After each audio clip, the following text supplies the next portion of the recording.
Paul avait été interpellé par son nom, Saül, Saül. Il avait été appelé 2 fois par son propre nom. Cela avait été défini personnellement. Il ne pouvait pas transiger avec cela.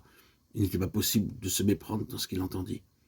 Cela avait été dirigé vers cet homme et en son propre nom. Cela ne fut pas dit dans la cohue de la foule. Ce n'était pas le fait d'un enseignement. La chose est venue à lui en tant qu'homme, individuellement. Saül, Saül. Je ne suggère pas que nous devons tous avoir la même forme de rencontre,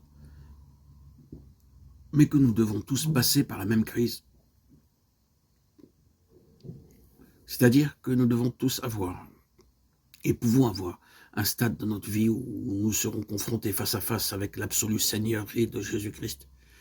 Et c'est de cette crise-là dont dépendra tout notre avenir. C'est une chose immense quand nous sommes face à face avec la Seigneurie de Christ. C'est une grande chose que d'être confronté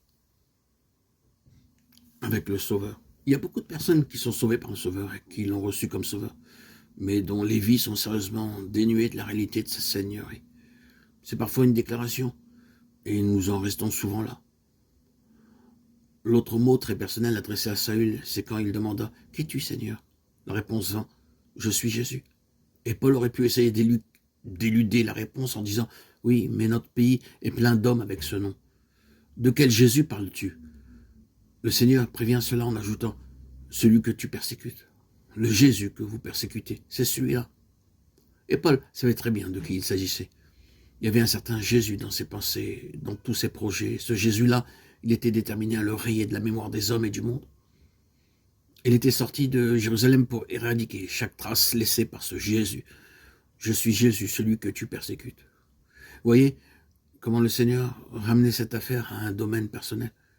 Il le rattache directement à l'homme lui-même, et ensuite au dessein même de sa vie, à l'objet même auquel il avait consacré toute la force de son esprit et de son corps pour en causer la perte. Je suis Jésus.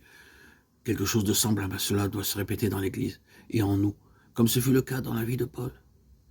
Il doit y avoir un stade où, au lieu d'être seulement parmi une multitude, nous venons personnellement et individuellement sous sa domination et sous sa seigneurie absolue.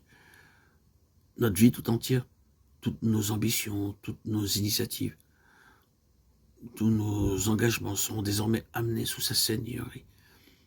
C'est une chose immense. Mais la gloire de ce trône dépend de l'acceptation de son gouvernement et de sa seigneurie.